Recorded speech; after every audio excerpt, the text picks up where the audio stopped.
Ang kwentong ito ay hango sa totoong buhay. Mula ito sa isa nating kabayan na itago na lang natin sa pangalang Argus. Taong 1988, probinsya ng Siquijor. Maraming mutya ang makukuha mula sa kalikasan. Merong nagmula sa mga halaman, sa hayop. Pero ang tanga ni Argus ay naiiba. Ayaw paniwalaan ng mga kakilala. Pinagtawanan, nilait ng kahit sinong makarinig. Dahil para sa kanila, imposible ang ganitong klase ng mutya. Uy pare, malapit na magdilim ah.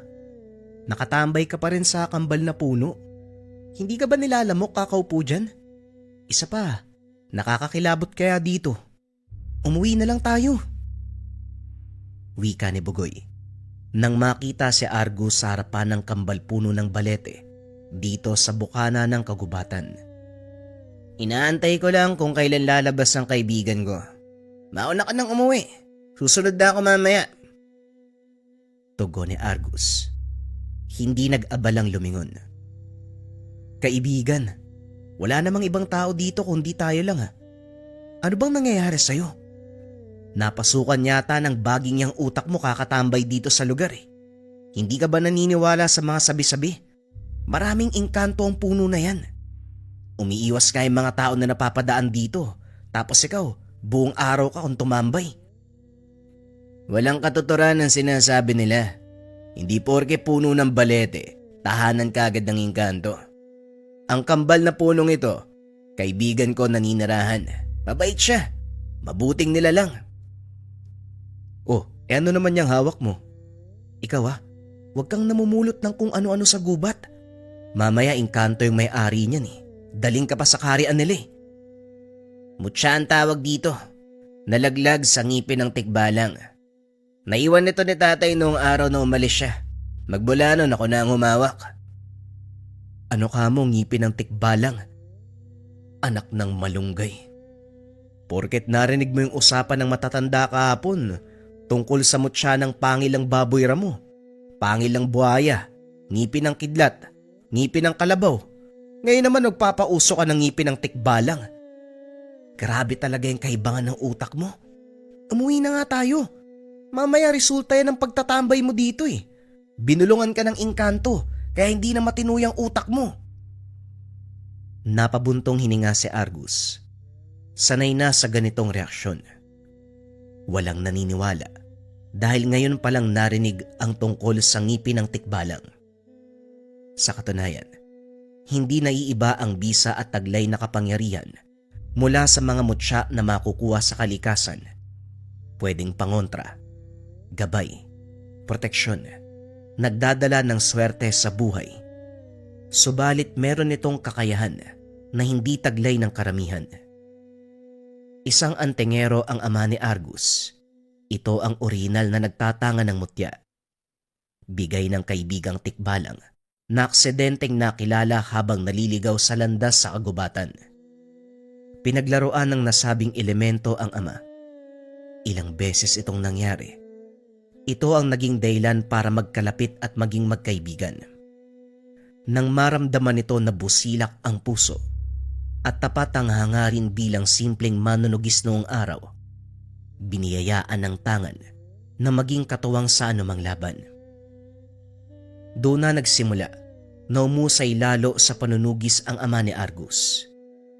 Ngunit sa hindi malamang dahilan, bigla itong nagpaalam hanggang sa ngayon ay hindi pa nakabalik. Wala ring nakakaalam kung saan nagpunta.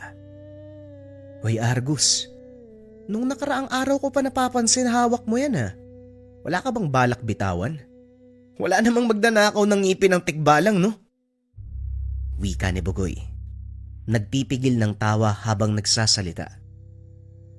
Si Bugoy ang kasakasama sa buhay magmula nang umalis ang ama.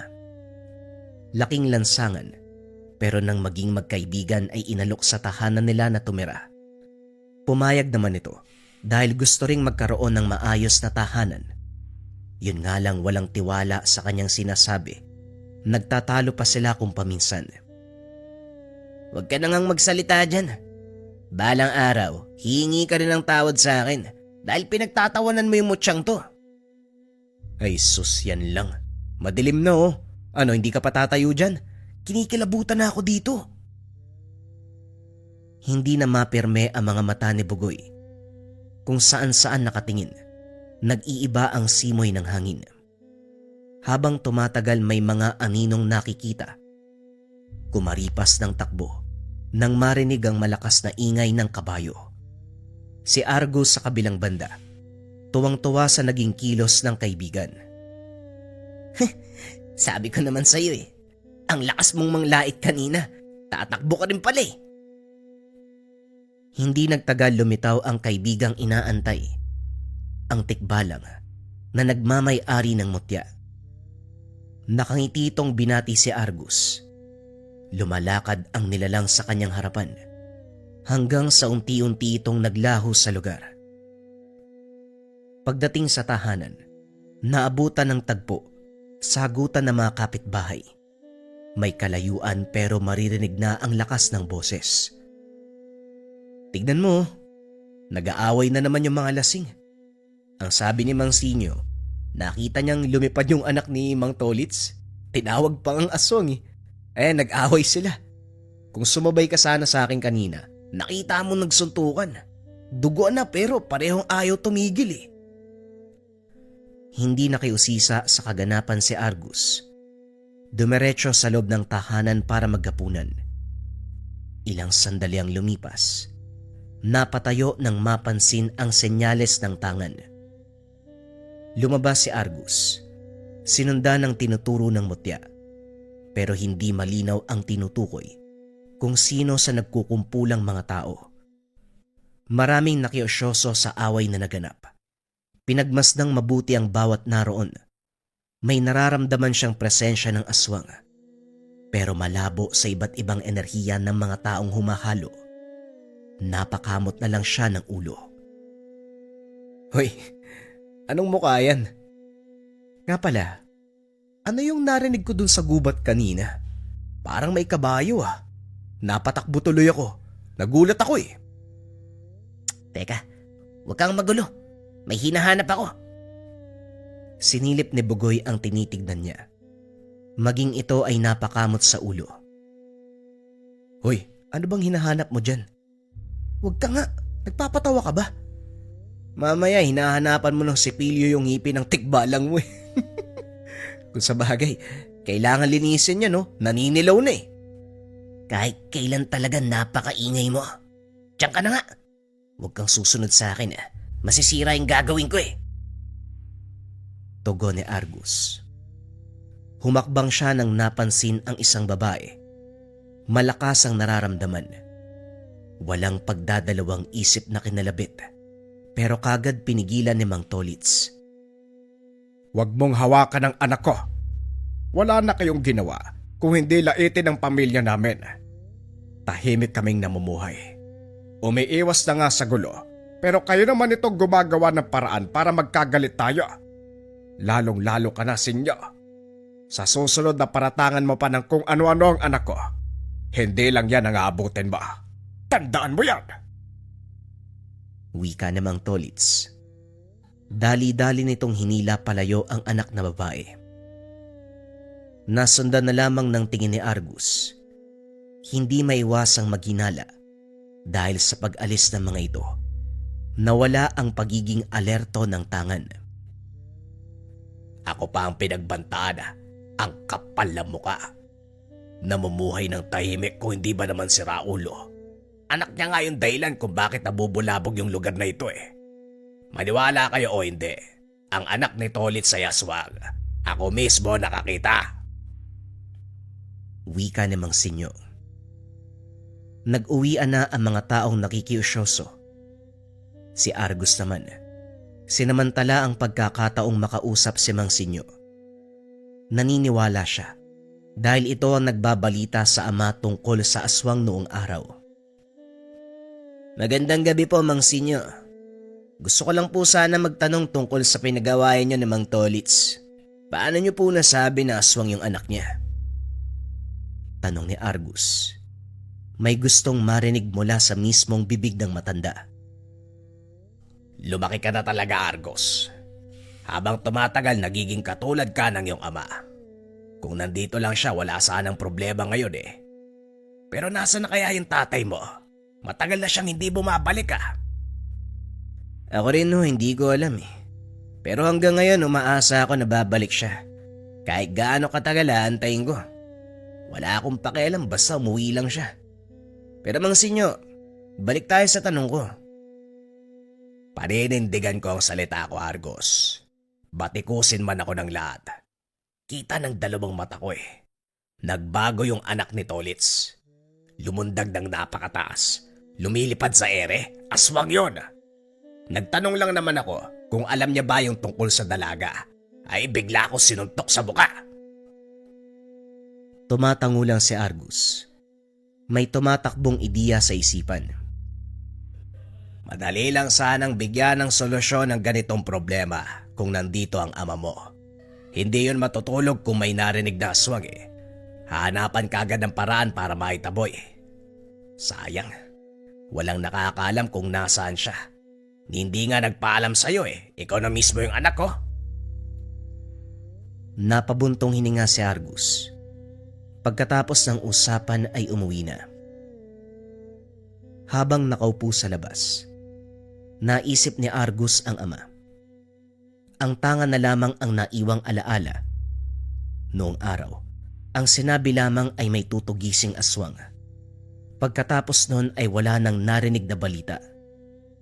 Palaisipan pa rin sa kanya ang totoong nangyari. Kumakapit sa paniniwala na darating ang panahon na magkikita sila muli.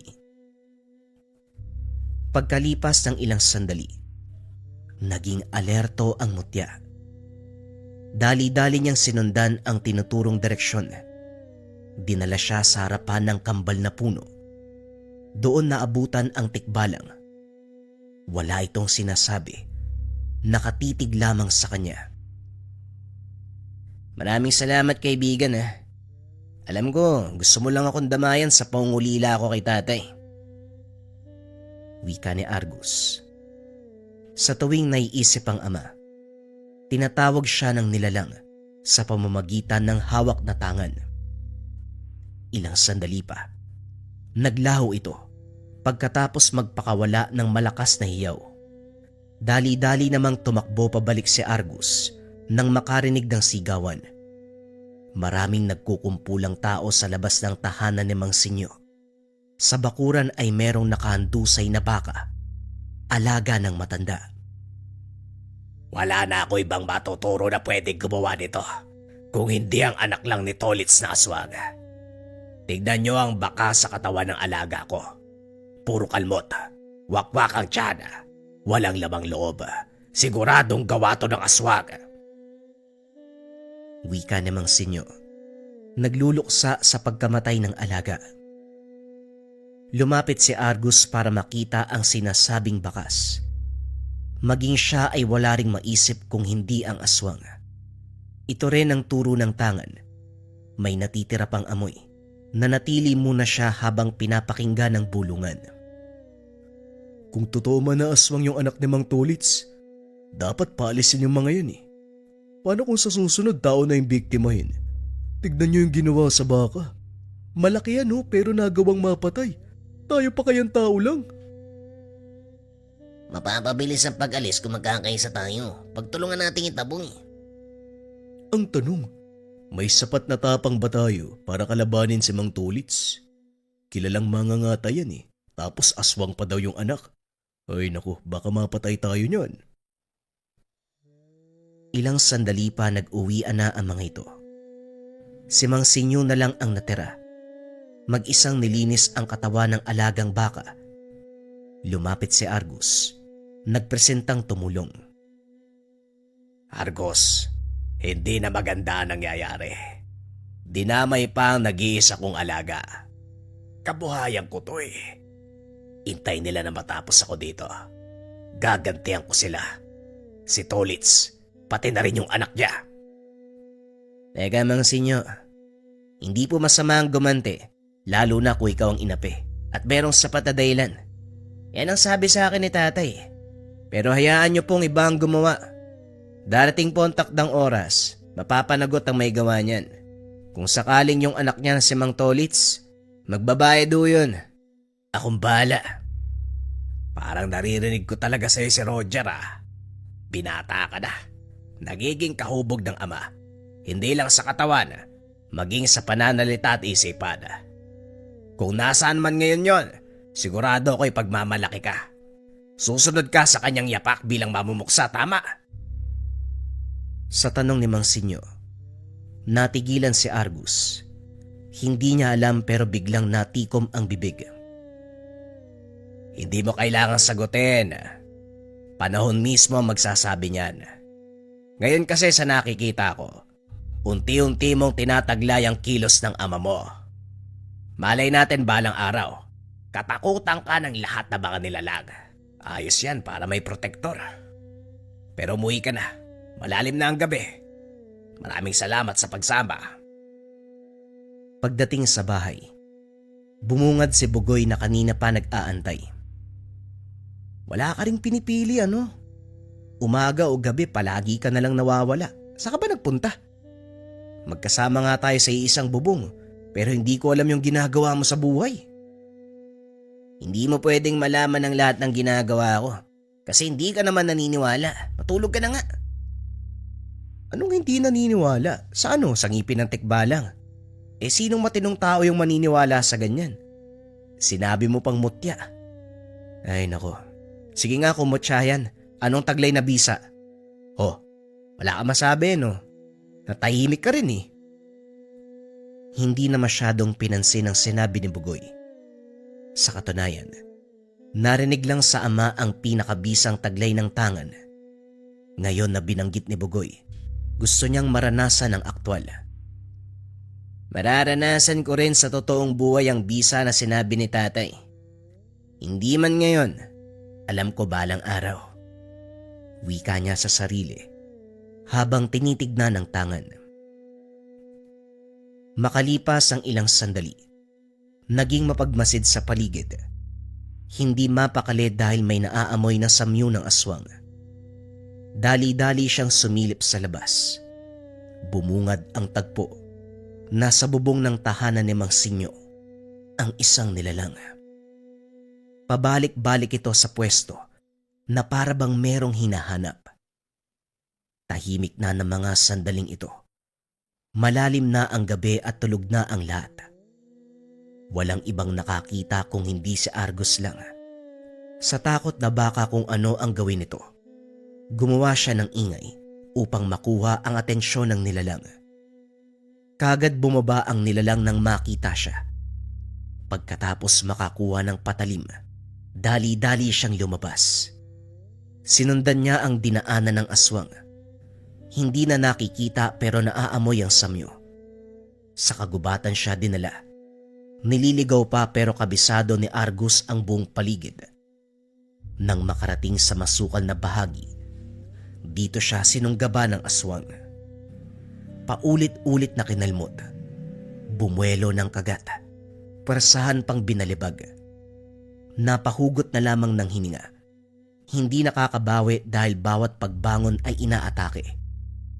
Maigpit na napahawak sa kalapit na puno upang hindi mahulog sa bangin. Dama niya ang matutulis na kuko. Dahan-dahang bumabaon. Hindi man nagdurugo, pero kahit papano nararamdaman ang sakit. Pagkalipas ng ilang sandali ay nakabawi rin. Bumaliktad ang sitwasyon. Si Argus naman ang sumugod. Kaso nga lang walang sapat na karanasan sa pisikal na labanan. Palaging naiisahan. Sa halip na ang aswang, sa kanya tumama ang patalim. Hindi na rin mapakali dahil habang tumatagal nalulupig ng nilalang, paulit-ulit siyang binabalibag. Nawawalan na siya ng lakas. Sandaling nahinto ang sagupan. Hirap nang tumayo si Argus. Patuloy na umaangil ang aswang. Tinititigan siyang maigi. Habang tumatagal na mumukaan, dito napagtanto ang sinabi ni Mang Sinyo. Ito ang anak ni Mang Tolits. Sa amin ang haba. Kailanman hindi nagkamali si Mang Sinyo sa pagkilatis ng tao. Kaya pala pamilyar yung amoy nyo. Siguro nga, tama na tawagin kita sa totoo mong pangalan. Oy Pila, anak ni Mang Tolits. Ang lakas ng loob ng ama mo na manggulo sa ibang tao para protektahan ng anak niya na isa palang demonyo. Makikita ang takot sa mukha ng nilalang, lalo pat alam na ang totoong pagkatao. Sinubukan pang tumakas, pero kagad napigilan. Binuhos ni Argus ang buong lakas. Hinawakan ng aswang, kaso nga lang hindi talaga kayang talunin. Siya muli ang bumagsak ng paulit-ulit. Hindi na makakilos, idiniin ang muka sa lupa. Kinuyom na lamang ang kamao. Dinadama ang pananakit ng katawan. Kaibigan, kailangan ko na ng tulong mo. Kung nandyan ka man pakiusap, tulungan mo ko. Mula sa paulit-ulit na pagkalmot ng nilalang, bigla itong natigilan. Paulit-ulit na lumingon sa buong paligid. Maririnig ang bawat yabag ng paa ng kabayo. Kung saan-saan lumalabas ang mga kaluskos, kasabay ng mabilis na kilos. Hanggang sa biglang tumahimik ang buong lugar. Laking gulat ng aswang. Nakatayo sa kanyang harapan ang isang napakalaking tikbalang. Bumuelo ito ng napakalakas at tinadyakan ng nilalang. Tumalsik sa puno ang aswang. Sumuka ng dugo sa lakas ng pagkakatama. Hindi pa nakontento ang nilalang. Mabilis ang pagkilos nito. Ilang ulit na tinapakan ng muka hanggang sa madurog na parang kalabasa. Habang tinitignan ni Argus ang nangyayari sa nilalang, hindi niya maiwasang mapangiti dahil ang buong akala niya mamamatay na sa sitwasyon. Maraming salamat, kaibigan. Totoo nga ang sinabi ni tatay. Darating ka kapag kailangan. Maraming salamat, niligtas mo ako, ha. Matapos magsalita ni Argus, kasabay nito ang paglaho ng nilalang. Kitang-kita din ni Argus. May lumalabas na mga ugat mula sa ilalim ng lupa. Pumapalupot sa katawan ng aswang. Dahan-dahang hinihila ang buong katawan nito na para bang kinakain ng kalikasan. Nanatili muna siya sa lugar. Habang nakaupo sa tabi, tinitignan ang kambalpuno ng balete. Napapangiti ng matanaw ang imahe ng kaibigang tikbalang. Nagpaalam na rin pagkatapos.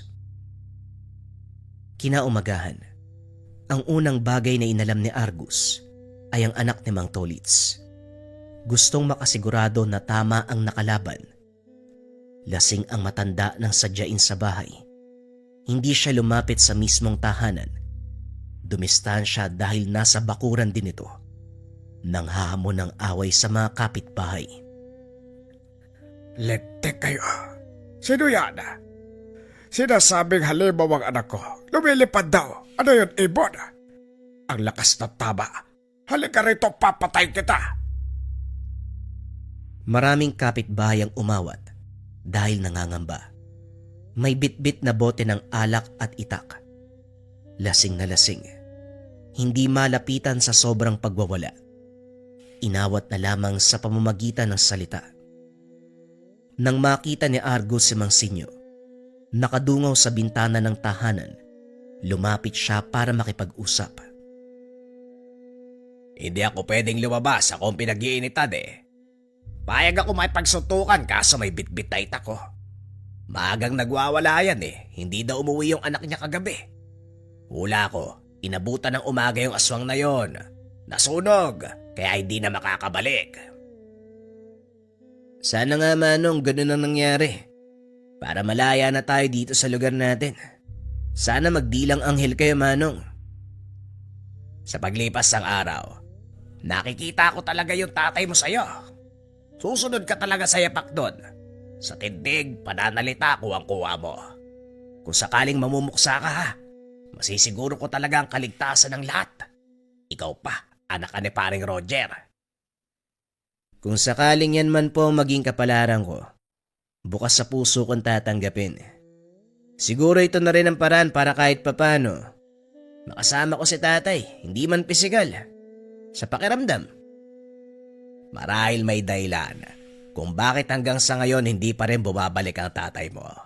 Pero sigurado ako, nasa mabuting kalagayan yun. Mabait yun eh. Sana nga ho. Nga po pala, yung anak ni Mang Tolits, anong oras kaya umalis kagabi? May alam po ba kayo? Hindi ako sigurado pero dumaan yun dito sa bahay. Umakyat dyan sa bubong pero nawala ka agad. Napansin ko natatarantang tumakbo patungong gubat. Nakahanap siguro ng katapat kaya nagkaganon. Hanggang ngayon hindi pa bumabalik. Malamang patay na yon. Nakahinga si Argus. Lihim na napangiti dahil tama ang pagkakakilala sa nakalabang aswang. Kumpirmadong anak ni Mang Tolits ang nilalang na nakasagupa. Hindi nga ako nagkamali. Mabuti naman natapos na yung problema sa lugar. Sa kabutiang palad, nagawa ko malabanan sa tulong ng kaibigan ko. Mahinang wika ni Argus, pero narinig ni Bugoy. Umagang umaga, Argus? Tikbala nga naririnig ko sa'yo. Ano ba yan? Pinaglihi ka ba sa kabayo? Magpaawat ka nga. Kinikilabutan ako sa'yo eh. Oh, ano ba nangyari dito? Nagwawala na naman si Mang Tolits? Wika ni Bugoy. Iniwanan niya itong nakikiusisa sa kaganapan. Masyadong tsismoso ang kaibigan, lalo na kapag may away na nangyayari. Pagdating sa tahanan, hindi makapaniwala si Argus na naging matagumpay ang unang panunugis. Aminado siya, naging mahirap, pero hindi naman pinabayaan ng kaibigang tikbalang. Kaya naman magmula ng araw na yon, tinanggap niya ang bagong misyon sa buhay. Pero may kung anong nararamdaman si Argus. Kung ano ang mga gawin ng ama. Kung ano ang galaw ng tatay. Kung ano ang nakasanayan dito. Napapansin niya sa kaibigang tikbalang. Na para bang ang gabay niya na tikbalang at ang tatay na nawawala ay iisa. Ang susunod na kwento ay bagong istorya pa rin mga kabayan. Ito ay tungkol sa mutya ng palos. Ulitin ko, bagong kwento mga kabayan. Huwag na nating patagalin pa. Simulan na ang storya.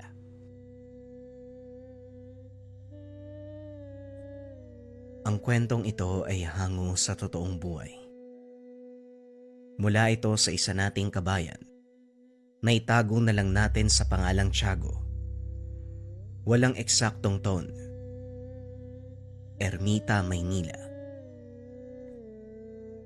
Sa edad na 15, namulat na sa karahasan itong si Tiago. Lumaki sa magulong syudad ng Maynila, isang lugar na walang kaayusan, walang araw na hindi nagkakaroon ng gulo. Naimpluwensya ng maling sistema ang isipan, karahasan ng nagsilbing guro upang matutunan ang mahalagang aral ng buhay. Lumaki kasama ang kanyang lolo Ramon, isang manggagamot. Nagsisilbing kabuhayan ng dalawa ay pagbebenta ng mga langis, medalyon, at kung ano pang pangontra sa lansangan o hindi kaya naman sa tabi ng simbahan ng Quiapo. Sa kabila ng kinalakiang mundo, hindi nagkulang si Mang Ramon sa pagtuturo ng mabuting asal sa binata. Alis na po ako, lolo. Baka hindi na ako makatawag ng pasahero eh. Paalam ng binata. Maaga pa itong umalis upang pumunta sa paradahan ng jeep. Magtatawag ng pasahero. Ito ang nagsilbing hanap buhay ng binata dahil wala itong mapasukang trabaho. Kahit papano, nakakatulong ito sa kanyang lolo Ramon. Siya ang kadalasang bumibili ng ulam tuwing hapunan. Mag-iingat ka, Apo. Alam mo na, maraming loko-loko sa paradahan. Kung alam mo magkakagulo, umiwas ka kagad. Opo, lolo, alam ko naman yan eh. Kayo din po, mag-iingat kayo ha. Susunod na lang po ako sa simbahan.